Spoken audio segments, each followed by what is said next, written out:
கானாடு காத்தானில் 61 கோடியே 78 லட்சம் ரூபாய் மதிப்பில் கட்டப்பட்டுள்ள வேளாண் கல்லூரி மற்றும் புதிய பல்நோக்கு மையம் ஆகியவற்றை முதல்வர் ஸ்டாலின் திறந்து வைத்தார்.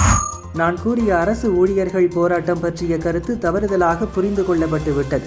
உரிமைக்காக போராடுபவர்களை என்றைக்கும் மதிப்பவன் நான். ஏனென்றால் நானே அமைச்சராவதற்கு முன்பு ஒரு யூனியன் தலைவராக இருந்தவன்தான் என அமைச்சர் மா. சுப்பிரமணியன் பதிவிட்டுள்ளார்.